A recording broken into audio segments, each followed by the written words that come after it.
So hello everyone, welcome back to think tank UPSC once again. आप सभी का स्वागत है इकोनॉमी पीवाईक्यू लेक्चर में। देखिए, इकोनॉमी बहुत इंपॉर्टेंट सब्जेक्ट है। जैसा कि आप देख सकते हो 18.1% 2011 से लेके 22 तक का ये डेटा है।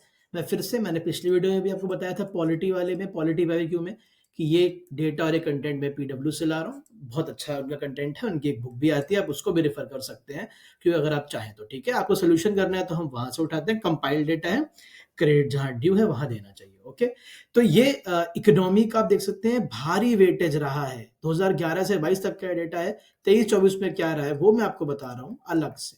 देखिए, 23 में 14, लगभग 15 बोल सकते हो। एक दो क्वेश्चन क्या होते हैं, एग्रीकल्चर वगैरह से ओवरलैप होते हैं, तो कोई उसको एग्रीकल्चर में मानता है, कोई इकोनॉमी में मानता है। बहरहाल आप एवरेज पकड़ के चलिए 14-15।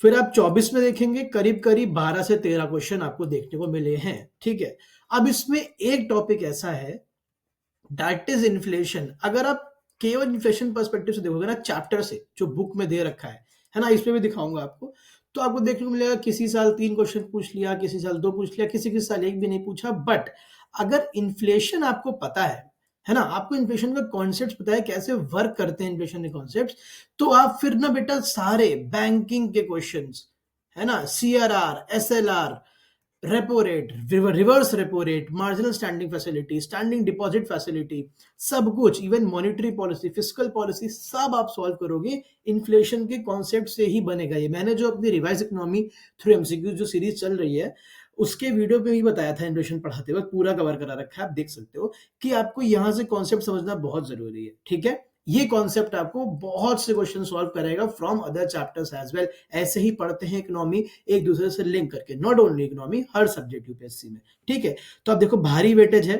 ठीक, अब हम आगे बढ़ेंगे और जरा देखेंगे कि एक्चुअली क्वेश्चंस किस किस चैप्टर से पूछ रहा है। आप देखो, यहां पे देखो 2022 में 12 क्वेश्चन, 21 में 14 क्वेश्चन, 20 में 19 क्वेश्चन, 16, 11, ठीक, 5 ईयर के आप देख लो पिछले 2024 से लेकर 18 तक। 24 से बताया मैंने आपको 12 और 23 से बताया मैंने आपको 14। आप अगर देखोगे ना, ये देखो, ऑन एन एवरेज आप 15 मान के चलो क्वेश्चन लास्ट 6 to 7 ईयर्स में उसने पूछे हैं इंडियन इकोनॉमी से। और इंडियन इकोनॉमी में आप दिखाऊंगा मैं आपको, ये देखो चैप्टर्स। इकोनॉमिक ग्रोथ 2018 में क्वेश्चन पूछा, दैट्स इट, टोटल 2 है। 2011 में जो मैं आपसे बात कर रहा था पहले, वहां ध्यान दो। इन्फ्लेशन आपको वही बताऊंगा जो आपके सबसे ज्यादा यूज का है। अब टाइम बचा है कम, अब आप पूरा नहीं पढ़ सकते हो, है ना। इस बात को प्लीज एक्सेप्ट करो, इस फैक्ट को अपने अंदर डाइजेस्ट करो। अब आपको टारगेट स्टडी करनी पड़ेगी। 2021 में 3 डायरेक्ट क्वेश्चन, 20 में एक, उसके पहले एक दो, एक अब कहोगे सर 22 में तो पूछा ही नहीं, 19 में तो पूछा ही नहीं, 23 में भी आप बता रहे हो नहीं पूछा, 24 में भी नहीं। अभी मैं आपको ये दिखाता हूं, बैंकिंग सेक्टर इन इंडिया, यहां पे पूरा खेल है। ये जो देख रहे हो 4, 3, 5, 5, कितने क्वेश्चंस पूछ रखे हैं। हालांकि मैंने अपने दूसरे लेक्चर में आपको बैंकिंग भी कवर कराया है, पूरा सीआरआर, एसएलआर, उसमें मैंने आपको उसमें भी समझाया है कैसे इन्फ्लेशन से, अभी देखना इसी वीडियो में दिख जाएगा आपको, जो यहाँ से क्वेश्चंस होंगे ना, उनमें इन्फ्लेशन के कॉन्सेप्ट का कितना इस्तेमाल होगा। तो इन्हीं दोनों को हम यहाँ डिस्कस करने वाले हैं, क्योंकि हमने आपसे वादा किया था अपने 2 वीडियो के बाद कि हम पीवाईक्यूज लाके आपको दिखाएंगे, सॉल्व कराएंगे। ठीक है, अभी taxation, public finance, security market, money market, इन सब के क्वेश्चंस बाकी हैं। इन सब के क्वेश्चंस, या फिर कह लो थ्रू एमसीक्यू रिवीजन बाकी है, वो करेंगे, वो पढ़ेंगे, समझेंगे। फिर उसके बाद हम आपको ये दोबारा वीडियो लेकर आएंगे बाकी चैप्टर से भी सॉल्व कराने के लिए। ठीक है, तो फिलहाल के लिए आगे बढ़ते हैं, देखते हैं यूपीएससी ने कहां कहां से क्वेश्चन पूछ रखे हैं। देखिए 2021 में पूछा था उसने, Which one of the following is likely to be the most inflationary in its effect? मैं आपको एक बात पहले बता देता हूं, this video is not to make you study, है ना। उसके लिए हम ऑलरेडी वीडियो लेकर आ चुके हैं, सीरीज हमारी चल रही है, revise polity through MCQs, revise economy through MCQs. अगर आपने देखे वो वीडियोस तो आपको पता होगा कितना होलिस्टिकली हम सब कवर करते हैं। ठीक है, यहाँ पे देखिए, which one of the following is likely to be the most inflationary in its effect. देखिए, मैंने आपको बताया था इन्फ्लेशनरी मतलब महंगाई बढ़ना। अब वीडियो में भी बताया था कि इन्फ्लेशन होने के कई रीजन है। इन्फ्लेशन होने के कई रीजन है। इन्फ्लेशन कैसे होता है, कहीं ना कहीं से आपकी मनी सप्लाई मार्केट में बढ़ जाती है, मनी सप्लाई मार्केट में आपकी बढ़ जाती है ना। तो उससे क्या होता है, लोगों के पास परचेजिंग पावर बढ़ जाती है, लोगों के पास और पैसा आ जाता है, वो और डिमांड करते हैं, डिमांड बढ़ जाती है, सप्लाई गुड्स की उतनी होती है, मिसमैच हो जाता है, महंगाई बढ़ जाती है। ठीक है, इसके कई तरीके। बट इसे पूछ रहा है मोस्ट इन्फ्लेशनरी क्या होगा? देखो, repayment of public debt, borrowing from the public to finance a budget deficit, borrowing from banks to finance a budget deficit.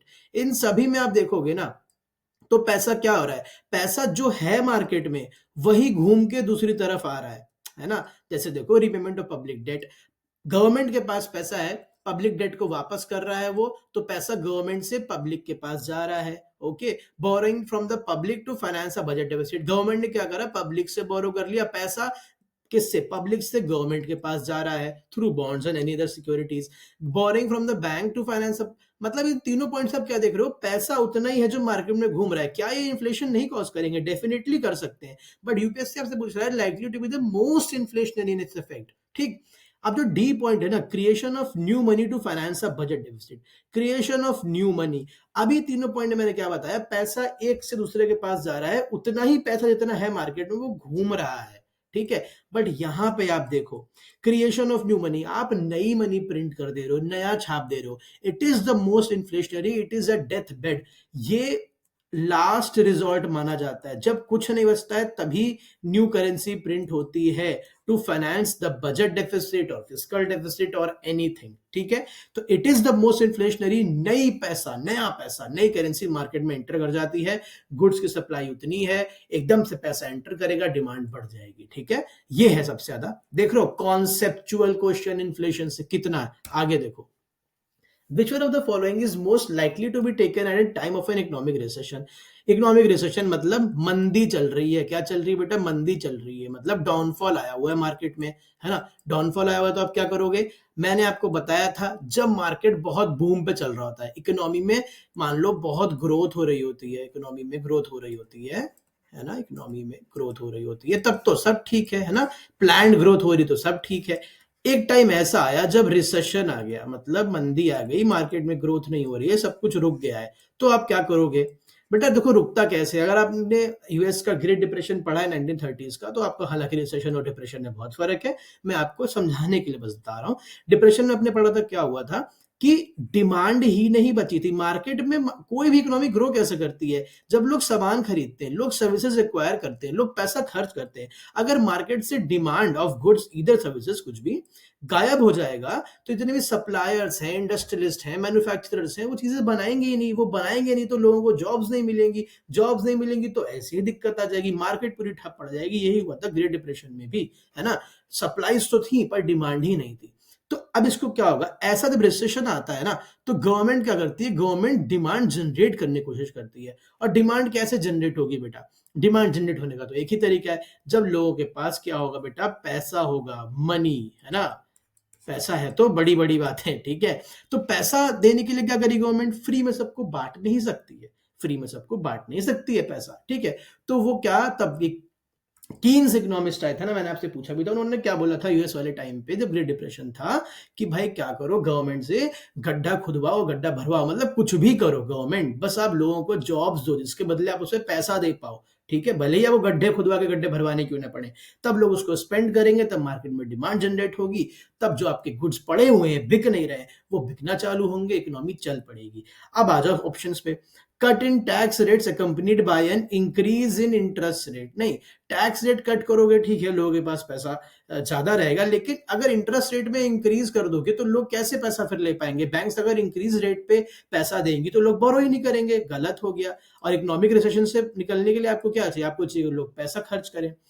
Increase in expenditure on public projects. हाँ, अब अगर पब्लिक प्रोजेक्ट्स पे government increase करेगी expenditure, तो क्या होगा? Market में jobs create होंगी बेटा, है ना? मान लो बहुत छोटा सा एग्जांपल, सड़क बन रही है या कोई फैक्ट्री बन रही है, तो उसमें सीमेंट लगेगा, वो खरीदोगे, है ना? फिर उसमें पत्थर लगेंगे, ब्रिक्स लगेंगे, सॉरी ईंटें लगेंगी, वो आप खरीदोगे, फिर तमाम तरीके की, फिर आप लेबर को जॉब दोगे, सबको दोगे, तो इससे क्या होगा? जॉब क्रिएशन होगा, पैसा आएगा लोगों के पास, तो फिर क्या होगा? वो डिमांड करेंगे। समझे आप? यही। ओके, समझ गए? अब देखो बाकी भी पढ़ ही लो। Increase in tax rates accompanied by reduction of interest rate. नहीं, टैक्स रेट इंक्रीज करने की तो बात ही नहीं है, आप और मनी स्क्वीज कर ले रहे हो, खत्म, नहीं होगा। Reduction of expenditure public projects, नहीं, अभी इसका हमने उल्टा समझा। समझे? कैसे, कुछ दिखना नहीं है, बहुत दिक्कत होती है बच्चों इकोनॉमिक्स में लोगों को, बट आपको ये समझना पड़ेगा कि इकोनॉमिक्स मेरा फेवरेट सब्जेक्ट है। क्यों? क्योंकि it is very very conceptual. हाँ, कुछ चीजें फैक्ट्स की होंगी, but it is not entirely factual, बहुत कॉन्सेप्चुअल है, और जहां से यूपीएससी क्वेश्चन पूछता है वो तो बहुत ज्यादा कॉन्सेप्चुअल है। अब देखो, डिमांड पुल इन्फ्लेशन। इन्फ्लेशन पढ़ाते वक्त मैंने आपको बताया था कि भाई इन्फ्लेशन दो टाइप का होता है, डिमांड पुल और कॉस्ट पुश होता है ना, ठीक है। डिमांड पुल और कॉस्ट पुश। कॉस्ट पुश में क्या होता है बेटा? कॉस्ट पुश में होता है जब फैक्टर्स ऑफ प्रोडक्शन, ठीक है, मतलब जो भी लागत लग रही है प्रोडक्ट्स बनाने में, उसमें जब किसी तरीके का उछाल आ जाए, मतलब रॉ मटेरियल मान लो महंगा हो जाए ना, रॉ मटेरियल महंगा हो गया, या फिर लेबर महंगी हो गई, है ना, या फिर जो उसको पैसा मिल रहा है ब्याज पे, जो पैसा लगा रहा है वो कैपिटल ही महंगी हो गई, तो इन सब से क्या होगा? इन सब से कॉस्ट ऑफ प्रोडक्शन बढ़ जाएगा, सॉरी, इन सब से कॉस्ट ऑफ प्रोडक्शन बढ़ जाएगा, तो ये अपने आप क्या प्राइसेस बढ़ा देगा, मार्केट में इन्फ्लेशन हो जाएगा। डिमांड पुल क्या है? डिमांड पुल है कि कॉस्ट साइड से नहीं, प्रोडक्शन साइड से नहीं, जो बना रहा है प्रोडक्ट उसके साइड से नहीं, डिमांड करने वालों के साइड से इन्फ्लेशन हो रहा है। क्यों? क्योंकि डिमांड बहुत ज्यादा हो गई है। एक पेन है, मान लो ये है ना, ये एक पेन है मार्केट में, या दो पेन है, इसको खरीदने वाले 10 है ना, डिमांड इतनी ज्यादा हो गई है, ठीक। अब क्या आपको लगता है 10 लोग हैं, दो पेन है, इनके दाम नहीं बढ़ेंगे? बोलेगा हमको भी चाहिए, हम 5 रुपए दे रहे हैं, दूसरा कहेगा हम 10 रुपए दे रहे हैं, दूसरा कहेगा हम 15 दे रहे हैं, अगर चाहिए ही ना तो फिर महंगाई बढ़ जाएगी। इसको कहते हैं डिमांड पुल। अब आपको लगता है डिमांड क्यों बढ़ेगी? भाई डिमांड तो तभी बढ़ेगी ना जब लोगों के पास पैसा आएगा, ठीक। तो ऑप्शन आपको वो रखने हैं, डिमांड पुल ही पूछ रहा है ना, हाँ, अब ऑप्शन आपको वो रखने हैं जो लोगों के पास पैसा बढ़ाएंगे। देख लो, एक्सपेंशनरी पॉलिसीज क्या होती हैं? गवर्नमेंट एक्सपेंशनरी पॉलिसीज या फिर आरबीआई की एक्सपेंशनरी पॉलिसीज वो होती हैं जिससे वो मनी सप्लाई को बढ़ाना चाहता है। क्यों? क्योंकि अगर मनी सप्लाई बढ़ेगी मार्केट में, हल्का फुल्का कंट्रोल्ड इन्फ्लेशन आएगा। वीडियो में पूरा समझाया वो मैंने कॉन्सेप्ट। इन्फ्लेशन बुरा नहीं है, कंट्रोल्ड इन्फ्लेशन है ना, एमपीसी +-2 आफ्टर 4%, याद है सब? ओके, ठीक। तो वो आपकी इकोनॉमी को ग्रोथ कराएगा, ठीक। तो ये तो बिल्कुल ठीक है, तो 3, 4, 5 तो हट गया। फिस्कल स्टिमुलस, ठीक, बिल्कुल ठीक है, गवर्नमेंट पैकेज लाती है, लोगों को स्टिमुलस देती है कई तरीके के, बिल्कुल ठीक है। 2 भी रहेगा, 2 सब में।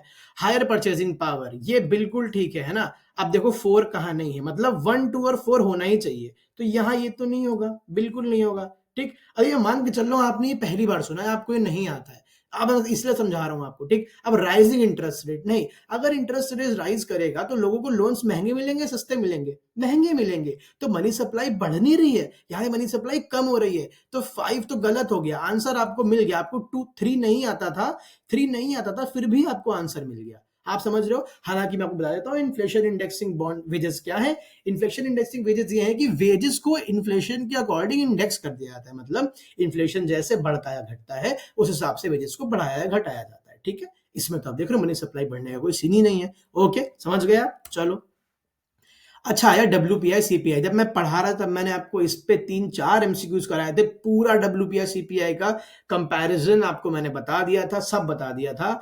अब आप देखो, इसीलिए बताया था, क्वेश्चन देखो क्या पूछा था, the weightage of food in CPI is higher than WPI। बिल्कुल ठीक है, बिल्कुल ठीक है, ठीक। किसका WPI में सबसे ज्यादा होता है बताओ कमेंट सेक्शन में, समझा रखा है सब, विद परसेंटेज बता रखा है ना।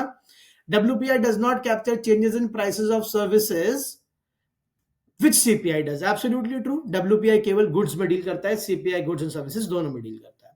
Reserve Bank of India has now adopted WPI as its key measure of inflation. नहीं, अब CPI अडॉप्ट करा है 2014 में, है ना, उससे पहले WPI था, तो 1 and 2 करेक्ट होगा ओनली। ओके, देख रहे हो जो भी आपको मैं अपने वीडियो लेक्चर्स में कराता हूं सब बहुत अलाइंड होता है, किससे? यूपीएससी की डिमांड से, क्योंकि मैं पहले PYQ स्टडी करता हूं, एनालाइज करता हूं, ठीक है। आपको दिख रहा होगा बीच बीच से कई क्वेश्चंस गायब है, ऐसे कि मैं आपको दिखाऊंगा। चलो अच्छा, अभी आगे 34, 36 है यहाँ पे, आगे देखोगे बीच बीच से आपको क्वेश्चन नंबर 48 के बाद डायरेक्ट 53 मिलेगा। तो वो क्यों है, बीच क्वेश्चंस कहाँ गायब हो गए? क्योंकि इकोनॉमी बहुत ही करंट ओरिएंटेड है, ठीक है। इकोनॉमी से कुछ भी करंट न्यूज में होता है तो उससे लिंक करे क्वेश्चन बना दिया जाता है। मान लो बैंक बोर्ड्स ब्यूरो न्यूज में है तो उससे बना दिया, टी बोर्ड न्यूज में है तो उससे बना दिया, है ना। तो इसीलिए मैंने वो जो इन्फ्लेशन, माफ करिएगा इन्फ्लेशन नहीं, करंट अफेयर्स से लिंक क्वेश्चन है उनको हटाया है, ठीक है। ओके, चलो अब देखो, अच्छा, मैं आपके लिए चीज़ अनाउंस करना चाह रहा हूँ अभी पहले से ही, मुझे मेरी टीम ने मना करा था लेकिन मैं फिर भी करूँगा, ठीक है?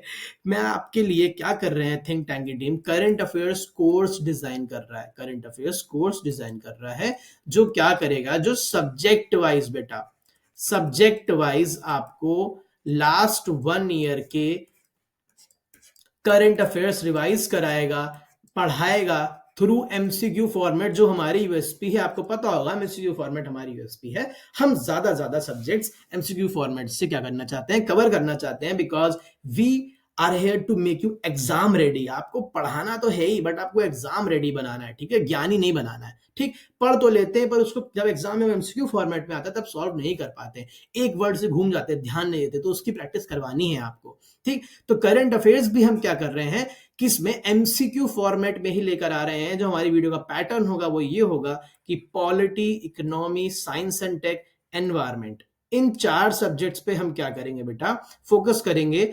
और इन 4 सब्जेक्ट से हम माफ करिएगा, लास्ट 1 ईयर का कितना बेटा, 1 ईयर का क्या करेंगे, एमसीक्यू आपको कराएंगे कवर थ्रू एमसीक्यूज, माफ करिएगा, करंट अफेयर्स कराएंगे कवर थ्रू एमसीक्यूज, ठीक है। ओके, इस कोर्स में अगर आप इंटरेस्टेड हैं तो कमेंट सेक्शन में जरूर बताइएगा हमको। बहुत नॉमिनल कॉस्ट रखेंगे, जितना आपने यार दोस्तों के साथ कल आपने वैलेंटाइन में उड़ा दिया होगा ना, उससे भी कम, ठीक है। अगर आप इंटरेस्टेड हैं तो बताइएगा, क्या आप इसके अंदर और चाहते हैं वो भी बताइएगा। साथ में आपको हम वीडियो से अलग हटके extra MCQs with explanation PDFs में आपको प्रैक्टिस के लिए भी देंगे, और एक मेंटरशिप सेशन भी with our experience mentors who have attended various interviews, उनके साथ आपके लिए अरेंज कराएंगे। ओके, ये सब रहेगा कोर्स में। आप में से कितने लोग इंटरेस्टेड है, क्या है, हमको रीच करके बताइए कमेंट सेक्शन में, और क्या आप इस कोर्स के अंदर चाहते हैं ये बताइए, ठीक है। उस हिसाब से हम आगे डिस्कशन करेंगे। देखिए अभी वाला स्टेटमेंट देखिए, with reference to inflation in India, which of the following is correct? Controlling the inflation is the key responsibility of government of India only। नहीं, आरबीआई करता है साथ में, आरबीआई बल्कि प्राइमरीली ही करता है। आरबीआई हैज नो कंट्रोलिंग, नहीं, गलत हो गया। Decrease money circulation lies in controlling, माफ करिएगा, हेल्प्स इन कंट्रोलिंग द, बिल्कुल ठीक है, यही तो हम तब से बात कर रहे हैं। अगर मनी सर्कुलेशन ज्यादा है तो ही इन्फ्लेशन बढ़ेगा, अगर उसको काउंटर करना है तो क्या करना है, मनी सर्कुलेशन को कम करना है, स्क्वीज करना है, ठीक है। चलिए, हाँ, ये कॉन्सेप्ट भी बहुत बच्चों को कंफ्यूज करता है, ये बताया था आपको मैंने। अब देखो क्या होता है, फिर से समझ लो एग्जांपल के थ्रू। मान लो आपको पता हो क्रेडिटर कौन होता है, क्रेडिटर, और डेटर कौन होता है ये नहीं पता है, समझ लो आपने अपने दोस्त को 500 रुपए दिए तो आप क्रेडिटर हैं और आपका दोस्त लेने वाला डेटर है, ठीक है। आपने उसको आज 500 रुपए दिए, लेकिन वो आपको 1 साल बाद लौट आ रहा है, उसको आपको 1 साल बाद 500 लौट आ रहा है। अब आप बताओ फायदा किसका है ना, क्योंकि 1 साल में कुछ तो इन्फ्लेशन हुआ होगा, मान लेते हैं चलो 5% हुआ होगा फॉर एग्जांपल, ठीक है। मतलब महंगाई बढ़ गई 5% से, पैसे की वैल्यू गिर गई। 500 रुपए में पहले आप एक प्लेट बिरयानी खा पा रहे थे, अब आप 550 में खा पा रहे हो। हालांकि ये 10% हो गया, बट कोई बात नहीं, ठीक है। अब मान लो 10% ही बढ़ा है, लो, वरना कई सी सेट वाले आ जाएंगे इंजीनियर बैकग्राउंड से बताने। ओके, तो क्या हो गया, 550 हो गया, इन्फ्लेशन 10% बढ़ गया है, ठीक। तो 500 रुपए आपको क्या लग रहा है, जितनी उसकी वैल्यू 1 साल पहले थी उतनी अब है कि नहीं है, नहीं है। माफ करना, मैं पानी पी लूं बस 1 second.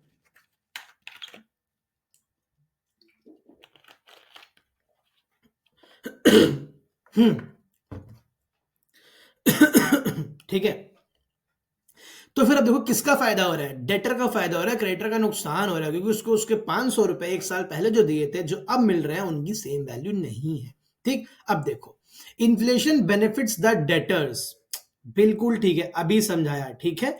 Inflation benefits the bond holders. देखिए बॉन्ड क्या होते हैं, गवर्नमेंट बॉन्ड्स फिक्स रिटर्न के साथ होते हैं बेटा, है ना। आज अगर आप बॉन्ड खरीदोगे गवर्नमेंट से या किसी से भी, तो वो आपको पहले ही बोलेगा कि 10% 1 साल बाद जब बॉन्ड मैच्योर होगा तब आपको देंगे, ठीक है। आज आपने 100 रुपए का बॉन्ड खरीदा, आपको पता है 1 साल बाद आपको 110 रुपए मिलने वाले हैं, ठीक। अगर इन्फ्लेशन बहुत ज्यादा बढ़ गया, ठीक है, एक केस ले लो आप, इन्फ्लेशन 10% बढ़ गया, आज ले लो कि दूसरा केस ले लो, इन्फ्लेशन 5% ही बढ़ा, तो आपको मिलने तो 10 ही रुपए। इन्फ्लेशन इंडेक्स बॉन्ड्स अलग होते हैं। इन्फ्लेशन इंडेक्स बॉन्ड्स क्या होते हैं, यूपीएससी ने यही पूछा है।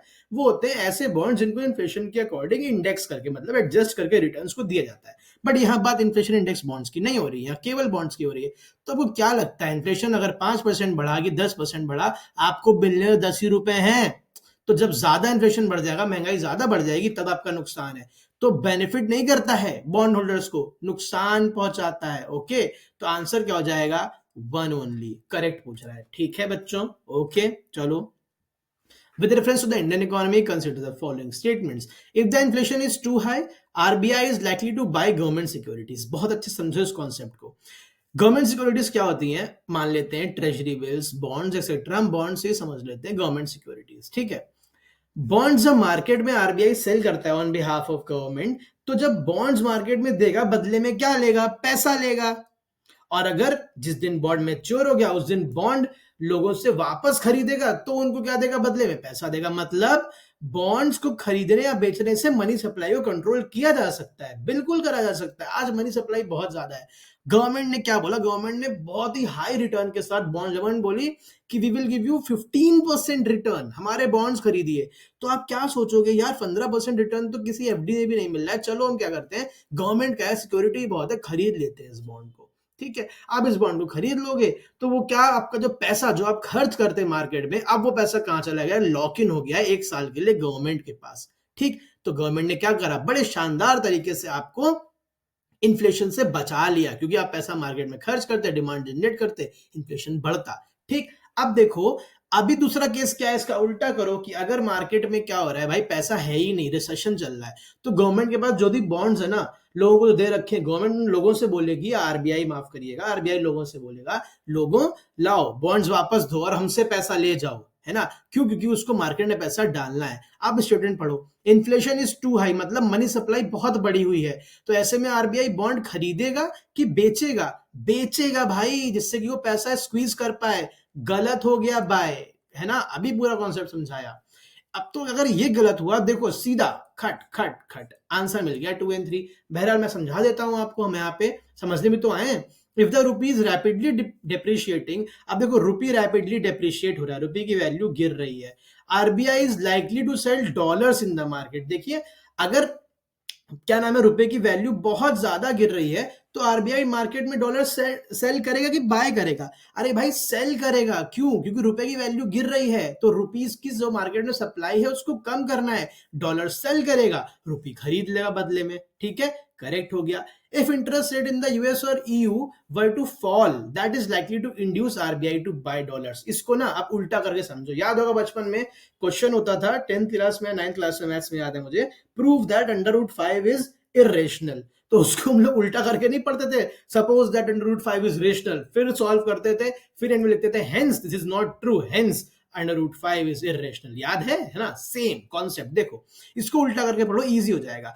अब मान लो इंटरेस्ट रेट यहाँ फॉल पूछ रहा है, आप मान लो हाइक हो रहा है, यहाँ देखो ऊपर लोगों के बगल में, हाँ लोगो देख लो, यही है लोगो, फॉलो कर लो। व्हाट्सएप चैनल भी फॉलो कर लो, अभी बनाया है मैंने 2-3 दिन पहले। उतना मार्केटिंग मेरे को नहीं आता है, बट मैं आपसे बोल सकता हूँ सब्सक्राइब करो, फॉलो करो, शेयर करो, कमेंट करो, लाइक करो, है ना, जितना कर सकते हो करो। रिस्पॉन्स बहुत अच्छा है आप लोग का, सारी सीरीज फॉलो करो, बहुत हेल्प होगा आपको। ठीक है, अब देखो interest rate in the USA EU were to fall, हमने बोला इसको उल्टा करके पढ़ते हैं। मान लेते हैं इंटरेस्ट रेट ईयू में बढ़ रहे हैं, है ना, यूएसए की जो बैंक है फेडरल बैंक, उसने इंटरेस्ट रेट बढ़ा दिए। तो आपको क्या लगता है दुनिया भर के इन्वेस्टर्स जो हैं वो अपना पैसा कहाँ इन्वेस्ट करेंगे? यूएसए में इन्वेस्ट करेंगे, दैट इज स्ट्रॉन्ग मार्केट, है ना, डॉलर की करेंसी क्या है, स्ट्रॉन्ग है, स्टेबल है। तो ऐसे में होता क्या है, दुनिया भर की हर मार्केट से, हम इंडिया एग्जांपल लेते हैं, मान लो इंडिया से जितने भी इन्वेस्टर्स हैं अपना पैसा निकाल निकाल के यूएसए में इन्वेस्ट करने चले जाएंगे। ठीक है, हुआ भी है, अभी 2023 के प्रीलिम्स से पहले ये हुआ, 22 के प्रीलिम्स से पहले ये हुआ था, क्वेश्चन भी आया था। ठीक है, तो क्या है भाई, हमने बोला कि रेट्स क्या हो रहे हैं, इंक्रीज हो रहे हैं, लोग दुनिया भर का अपना पैसा निकाल के यूएस मार्केट में ले जाएंगे, इंडिया से भी ले जाएंगे। अब इंडिया से अगर पैसा ले जाएंगे तो क्या हो जाएगा, इंडियन रुपए की वैल्यू क्या हो जाएगी?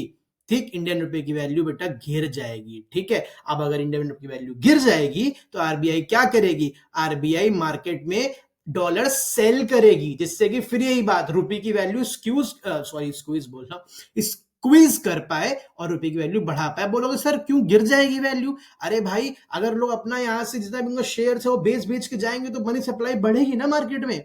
ठीक है, मनी सप्लाई बढ़ेगी मार्केट में तो पैसे की वैल्यू गिर जाएगी। उस पैसे की वैल्यू जो गिर रही है, सप्लाई बढ़ गई, उसको काउंटर करने के लिए आरबीआई डॉलर सेल करेगा और मनी सप्लाई स्क्वीज करेगा। इसका मतलब ये तो बात तय है कि जब इंटरेस्ट रेट यूएस मार्केट और यूरोपियन मार्केट में बढ़ेंगे तो आरबीआई डॉलर सेल करेगा। बस इसी का उल्टा क्या है, उल्टा करके समझ लोगे, जब फॉल होगा तो बाय करेगा।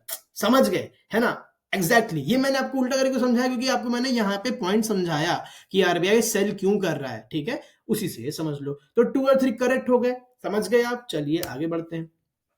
इन India credit rating agencies are regulated by RBI. नहीं बेटा, सेबी रेगुलेट करता है ना। ओके, द रेटिंग एजेंसी 1 गया, आंसर आपको मिल गया है ऑलरेडी। ये खूबसूरती है, बट इस खूबसूरती को 2023 में यूपीएससी ने सबकी आंखें खोल दी थी, एलिमिनेशन ही गायब कर दिया था। तो you can no more entirely rely upon elimination, but yes elimination plays an important part. The rating agency popularly known as ICRA is a public limited company. बिल्कुल ठीक है, रेटिंग एजेंसी है इंडिया में। इंडिया में 6 रेटिंग एजेंसीज है ना। उसमें से क्रिसिल बहुत फेमस है, क्रिसिल बहुत फेमस है और आईसीआरए बहुत फेमस है। आप जरा बाकी का 4 का नाम बताना मुझे कमेंट सेक्शन में। ठीक है, आईसीआरए पब्लिक लिमिटेड कंपनी है, एसबीआई के इसमें स्टेक्स हैं, एलआईसी के स्टेक्स हैं, एक्सेट्रा एक्सेट्रा। ओके, ठीक हो गया। ब्रिक वर्क्स रेटिंग एजेंसी, हाँ ब्रिक वर्क भी एक है। Okay, Indian credit rating agency है। 2 और 3 करेक्ट हो गया। In India which one of the following responsible for maintaining price stability by controlling inflation. अभी बताया आरबीआई रिस्पॉन्सिबल है ना, आरबीआई रिस्पॉन्सिबल है। किस क्या बेटा, एमपीसी का नाम सुना होगा ना, monetary policy committee, RBI act के तहत बनी है 1934।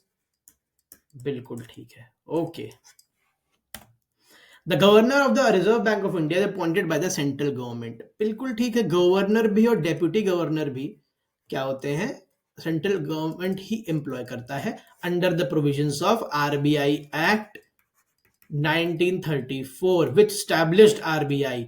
अगर स्पेसिफिकली बात करूं तो सेक्शन 8 के तहत ये होता है। Okay, certain provisions in the constitution of India give the central bank to the right to issue directions to RBI in public interest. अब इतना पढ़ोगे ना, ध्यान से नहीं पढ़ो, देखो यहीं घूमोगे। Central government has the right to issue directions to RBI in public interest, बिल्कुल ठीक बात है। बट कॉन्स्टिट्यूशन ऑफ इंडिया, आपने पॉलिटी पढ़ी है, आपने पॉलिटी इतनी पढ़ी है कि आपको पता है RBI is not a constitutional body, it is a statutory body which is establish under RBI act. तो आरबीआई एक्ट के तहत डायरेक्शंस दे सकता है, ना कि कॉन्स्टिट्यूशन के तहत। गलत हो गया। देखा कितना ब्यूटीफुली यूपीएससी ने आपका कॉमन सेंस चेक करा, है ना। आप तो पढ़ के गए, अंडरस्टैंडिंग लेकर गए हो, बट यूपीएससी आपको इन पैमानों पर क्या करता है बेटा, टेस्ट करता है। ठीक, दूसरा गलत होते ही आपको अपना आंसर मिल जाएगा 1 and 3। तीसरा स्टेटमेंट देख लो, governor of RBI draws his power from the RBI act, absolutely true. अच्छा, सेंट्रल बैंक आरबीआई जो है हमारा, उसको lender of the last resort कहते हैं। What is lender of the last resort? देखो आरबीआई ना ट्रेड और इंडस्ट्री बॉडीज को नहीं लेंड करता है, ठीक है। आरबीआई लेंड करता है केवल और केवल बैंक्स को, कमर्शियल बैंक्स को और गवर्नमेंट ऑफ इंडिया को। ओके ओके, सरप्लस ट्रांसफर भी करता है गवर्नमेंट ऑफ इंडिया को। बहुत न्यूज में है, जरा मुझे बताओ कमेंट सेक्शन में कि आरबीआई एक्ट के तहत होता है या किसी एफआरबीएम एक्ट के तहत होता है या फिर एक तरीके से कन्वेंशन है या फिर ये एग्जीक्यूटिव ऑर्डर है। बताओ जरा मुझे न्यूज में, सॉरी न्यूज में नहीं, कमेंट सेक्शन में। न्यूज में तो ये है। अब देखो, lender of the last resort मतलब जब सारे रास्ते बंद हो जाते हैं तब। Providing liquidity to banks having a temporary crisis, बिल्कुल ठीक है। जब बैंक्स के सामने समस्या इतनी बढ़ जाती है कि उनको लिक्विडिटी मतलब कैश की दिक्कत हो जाती है, तो वो आरबीआई से क्या करते हैं, पैसा मांगते हैं जाके लोन, और आरबीआई उनको देता है। Lending to government to finance budgetary deficit, बिल्कुल ठीक है। ओके, तो आंसर क्या हो जाएगा आपका 2 and 3। 1 हमने पहले ही गलत कर दिया था, ओनली 2 ओनली 3 नहीं होगा। If RBI decides to adopt an expansionist monetary policy, which of the following would it not do? देखो मैंने आपसे कहा था कि इन्फ्लेशन आपको हर जगह काम आएगा। अब मैं दिखाऊंगा कैसे। अगर आपको इन्फ्लेशन का कॉन्सेप्ट पता है तो देखो, एक्सपेंशनिस्ट मॉनेटरी पॉलिसी क्या होगा, RBI decides to adopt an expansionist monetary policy, मतलब वो चाहती है कि मनी सप्लाई बढ़ जाए, है ना, मनी सप्लाई बढ़ जाए, यही तो चाहेगी। अभी बताया था मैंने एक्सपेंशनिस्ट। इसका उल्टा क्या होता है, कॉन्ट्रैक्शनरी। क्या होता है बेटा, कॉन्ट्रैक्शनरी। उसमें वो मनी सप्लाई स्क्वीज करना चाहती है। क्यों? इन्फ्लेशन को काउंटर करने के लिए दोनों चीजें कर रही है। ये बढ़ते इन्फ्लेशन टाइम पे करेगी, ये रिसेशन के टाइम पे करेगी। एक्सपेंशनिस्ट अब कह रहा है which of the following would it not do, मतलब एक्सपेंशनिस्ट पॉलिसी अडॉप्ट कर रही है तो वो क्या नहीं करेगी। ठीक, cut and optimise the SLR. ठीक, एसएलआर पढ़ाया हुआ है, पूरा एक एक चीज पढ़ाई हुई है। अब देखो, अगर वो एसएलआर कट करेगी, ठीक, मतलब एसएलआर के रेट उसने कम कर दिए, मतलब बैंक्स ज्यादा लेंड कर सकते हैं। बैंक्स ज्यादा लेंड कर सकते हैं मार्केट में, है ना, क्योंकि एसएलआर रिक्वायरमेंट्स क्या हो गई हैं बेटा, कम हो गई हैं। ठीक, तो ये क्या करेगा, ये एक्सपेंशनिस्ट मॉनेटरी पॉलिसी है कि ये कॉन्ट्रैक्शनरी है? बेटा ये तो एक्सपेंशनिस्ट है ना, है ना, कट कर देना एसएलआर। ठीक, मतलब बैंक्स को बोल रहा है कि अब तुम्हें कम एसएलआर मेंटेन करना है, तो बैंक्स के पास लिक्विडिटी ज्यादा है तो बोली और करो। ठीक, तो ये तो करेगा, ठीक है, बिल्कुल करेगा। Increase the margin standing facility rate. ठीक, अब अगर margin standing facility rate increase कर दिया तो बैंक्स के पास क्या हो जाएगा, बैंक्स के पास जो उनको क्रेडिट लेने का रेट है, इंटरेस्ट रेट, जिस रेट पे वो क्रेडिट उठा सकते हैं आरबीआई से, वो बढ़ जाएगा। तो फिर वो बैंक्स मार्केट में पैसा इंक्रीज इंटरेस्ट रेट पे देंगे फर्दर। ठीक, तो ये तो आपका एक्सपेंशनिस्ट मॉनेटरी पॉलिसी नहीं है, गलत। Cut the bank rate and repo rate, बिल्कुल ठीक है। ठीक है, तो आंसर क्या हो जाएगा भाई, पूछ रहा है व्हाट इट नॉट डू। हाँ, तो टू ओनली होगा ना, ये नहीं करेगा, ये नहीं करेगा। ठीक है, ये दोनों करेगा, ये भी समझना है। घुमा दो कैसे, अगर मैं एक बार और ना पढ़ता ना नॉट डू, तो मैं 1 and 2 लगा कर आया था सही सोच के। ठीक है, व्हाट इट नॉट डू पूछ रहा है। ओके, चलो। विच of the following is not included in the assets of commercial bank, बताया था मैंने, डिपॉजिट जो हम लोग बैंक में करते हैं वो उनका एसेट नहीं है, वो लाइबिलिटी है, बिकॉज हमारा पैसा है, वो उन्हें देना है। बताया था ना, डिमांड एंड टाइम लाइबिलिटीज में फर्क बताया था। डिमांड एंड टाइम सब आपको कॉन्सेप्ट क्लैरिटी के साथ भेजा जा रहा है। आप नहीं फॉलो कर रहे हो अगर सीरीज हमारी, तो आई डोंट नो आप किस चीज का वेट कर रहे हो। प्लीज फॉलो करो, हेल्पफुल लगेगा। एक ही वीडियो देखो, आप समझ जाओगे कि यहाँ पे इतने स्मार्ट हो कि आपको समझ जाएगा ये चैनल या फिर जो मुझको पढ़ा रहे हैं ये सही चीज मुझे परोस के दे रहे हैं कि नहीं दे रहे हैं। इतने स्मार्ट आप लोग हो, एक बार जरूर देखो। ठीक है, deposits. Okay, which of the following is issued by registered foreign portfolio investors to overseas investors who want to be part of the Indian stock market without registering themselves? देखिए, आपको पता होगा जो फॉरेन इन्वेस्टर्स हैं overseas, मैं FDI की नहीं FPI की बात कर रहा हूं, फॉरेन पोर्टफोलियो इन्वेस्टर्स की, वो डायरेक्टली अगर इन्वॉल्व, एक मिनट, हाँ, वो क्या है, उनको रजिस्टर होना पड़ेगा अगर वो डायरेक्टली इन्वॉल्व होना चाहते हैं इंडियन स्टॉक मार्केट में। अब अगर कुछ ऐसे लोग हैं जो नहीं डायरेक्टली अपने आप को नहीं रजिस्टर कराना चाहते हैं, उस पूरे प्रोसेस से नहीं जाना चाहते हैं, और फिर भी इंडियन स्टॉक मार्केट में इन्वेस्ट करना चाहते हैं, तो उनके लिए क्या करा जाए? आप बोलो सर करना ही नहीं है, क्यों करना है, मत करें। नहीं, ऐसा नहीं है, गवर्नमेंट चाहती है, हमारा देश चाहता है कि ज्यादा इन्वेस्टमेंट आए। ठीक है, तो उसके लिए एक रास्ता निकाला गया, उसके लिए निकाला गया पार्टिसिपेटरी नोट्स, पी नोट्स भी बोलते हैं इनको। ठीक है, जो क्या है, ओवरसीज इन्वेस्टर्स हैं, उनको पार्टिसिपेटरी नोट्स इशू करे जाते हैं, किसके लिए? टू रजिस्टर्ड, हमारे अभी रजिस्टर्ड ब्रोकर्स हैं, वो इशू करते हैं, और वो उस पी नोट के तहत क्या पैसा अपना इंडियन मार्केट में लगा सकते हैं। ठीक है, मतलब एक ओवरसीज इन्वेस्टर इंडियन एजेंट को, रजिस्टर्ड एजेंट को कांटेक्ट करेगा, अपना पैसा इनको भेजेगा, रजिस्टर्ड इंडियन एजेंट वो पैसा किधर लगाएगा? मार्केट में लगाएगा, स्टॉक मार्केट में, और इनको बदले में क्या? पार्टिसिपेटरी नोट देगा। ओके, समझ गए आप? चलिए, which one of the following is not the most likely measure of government of India to stop the slide of Indian rupee? ठीक है, अब देखो फिर वही बात आ जाती है, इज क्या है, is not the most likely. ठीक है, इंडियन रूपी क्या कर रहा है? स्लाइड कर रहा है, गिर रहा है। ठीक, तो उसको स्टॉप करने के लिए क्या नहीं करेगी आरबीआई या गवर्नमेंट? ठीक है, देखो पहले ये देख लेते हैं, following an expansionary monetary policy. अब देखो, मैंने अभी आपको समझाया, अगर एक्सपेंशनरी मॉनेटरी पॉलिसी आप करोगे तो मतलब आप मार्केट में मनी सप्लाई बढ़ा रहे हो। ओके, अब मनी सप्लाई मार्केट में बढ़ेगी तो क्या होगा? मनी की लोगों के पास ज्यादा से ज्यादा अवेलेबिलिटी होगी, ज्यादा से ज्यादा अवेलेबिलिटी होगी तो क्या होगा भाई? लोगों के पास, या लोग डिमांड जनरेशन करेंगे, डिमांड जनरेशन करेंगे तो चीजें महंगी होंगी, चीजें महंगी होंगी तो इन्फ्लेशन बढ़ेगा, इन्फ्लेशन बढ़ेगा तो वो चीजों का इन्फ्लेशन बढ़ा के क्या करेगा? आपके cost of production, imports, exports सब महंगा कर देगा। तो इट विल नॉट स्टॉप। ठीक है, it not likely, it will not stop, it will trigger the fall of Indian rupees. ज्यादा इन्फ्लेशन क्या करता है? इकोनॉमी के लिए हार्मफुल इसलिए होता है बिकॉज वो बाकी चीजों के साथ साथ इंडियन रुपी को भी क्या करता है, डेप्रिशिएट कर सकता है। आप समझ गए? तो यही नहीं करेगा गवर्नमेंट, ओके, ये नहीं करेगा। अच्छा, इसमें एक शब्द आ रहा है masala bonds. What is this? What is masala bonds? देखो क्या होता है, जब भी फॉरेन इन्वेस्टर्स इंडियन मार्केट में क्या करते हैं, पैसा लगाते थे, ठीक है, तो जो भी बॉन्ड्स इशू करते थे तो उनको क्या हम डॉलर्स में डिनोमिनेट करते थे। तो होता क्या था, मान लो इंडियन रुपी आज 100 है, $1 की वैल्यू 100 है, या फिर नहीं, मुझे मार पड़ेगी, 70 है मान लो, ठीक है, 70 है, इंडिया इसको हटाओ, 70 है $1 की वैल्यू, ठीक। कल क्या होगा, कल को मान लो $1 की वैल्यू बेटा कितनी गिर गई, 80 हो गई, तो क्या इनका नुकसान हो रहा है? नहीं, इनका तो नहीं नुकसान हो रहा है, इनका $1 का $1 है। नुकसान किसका हो रहा है? जहां पैसा लगा है, इंडियन मार्केट का, ठीक है। तो क्या करा गया भाई, मसाला बॉन्ड्स को नाम दिया गया। ये इंडियन डिनोमिनेटेड, मतलब अगर कोई ऐसा फॉरेन इन्वेस्टर जो ये बॉन्ड्स होल्ड करेगा तो वो इंडियन रुपी में करेगा। वो किस में करेगा? इंडियन रुपी में करेगा। तो अगर कल को पैसे की वैल्यू गिरती है तो फिर 70 से 80 उसका भी नुकसान होगा। आप समझ रहे हो? ओके, तो ऐसे बॉन्ड्स को मसाला बॉन्ड्स कहते हैं। आगे बढ़ो। Which one of the following statement correctly describes the meaning of legal tender money? Legal tender क्या होता है, fiat money क्या होती है, seigniorage क्या होता है, सब बताया हुआ है। लीगल टेंडर क्या है?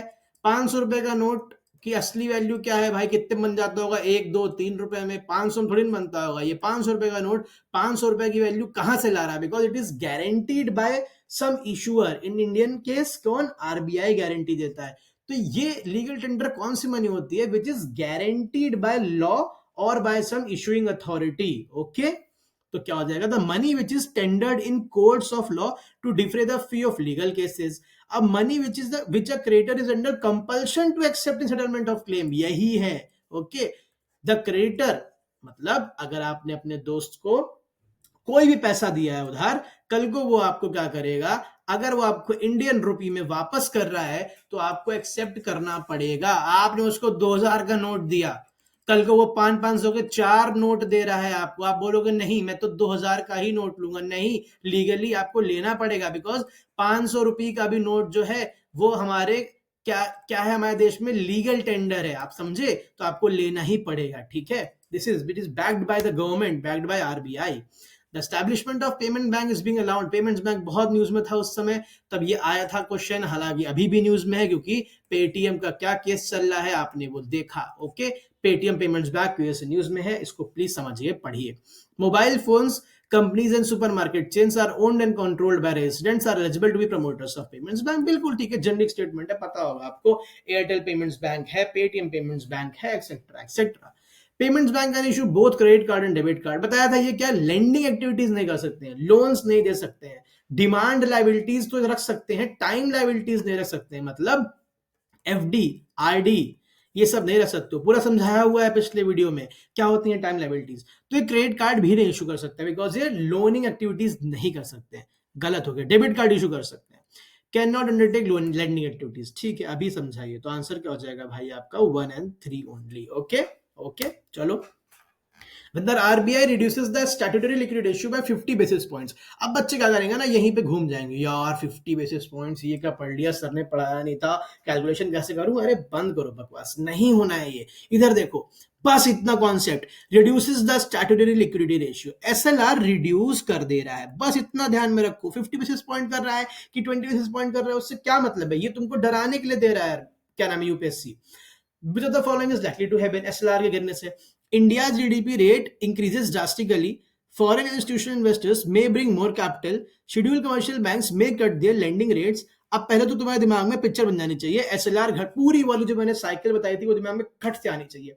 एसएलआर गिरेगा तो क्या होगा, बैंक्स को एसएलआर कम मेंटेन करना पड़ेगा, बैंक्स के पास पैसा ज्यादा हो जाएगा, बैंक्स मार्केट में और ज्यादा लेंड कर पाएगा, लोगों के पास पैसा ज्यादा आएगा। ये पूरी पिक्चर दिमाग में चल जानी चाहिए। अब जैसे ही थर्ड पॉइंट पढ़ोगे ना, समझ जाओगे यही सही आंसर है। अगर एसएलआर क्या है, उन्हें कम मेंटेन करना है। हाँ एक सेकंड, हाँ यही है, ठीक है। इट में अभी इससे कंफ्यूज होना है, देखो मैं भी 2 मिनट के लिए हुआ, समझो। It may drastically reduce the liquidity to the banking system, नहीं, एसएलआर कम करने से तो लिक्विडिटी इंक्रीज होगी ना, ठीक है, ये गलत।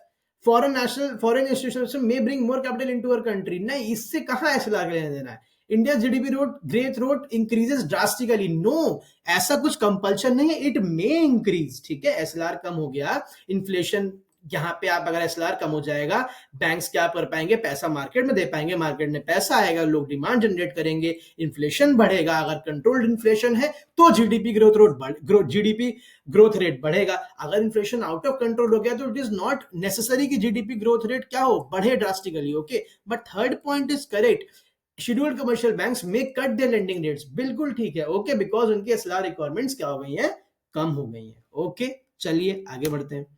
इन context of Indian economy, open market operations refers to, मैंने बताया आपको ओपन मार्केट क्या है, जो आरबीआई, ये सारे कॉन्सेप्ट्स हम वीडियो में अपने कवर कर चुके हैं। आरबीआई जो गवर्नमेंट सिक्योरिटीज जी सेक्स बाय और सेल करते हैं ऑन बिहाफ ऑफ गवर्नमेंट, वो ही क्या है, वही कहलाता है ओपन मार्केट ऑपरेशंस। ओके, देख लो, lending by commercial bank to industry and कहां गया, purchase and sale of government securities by RBI.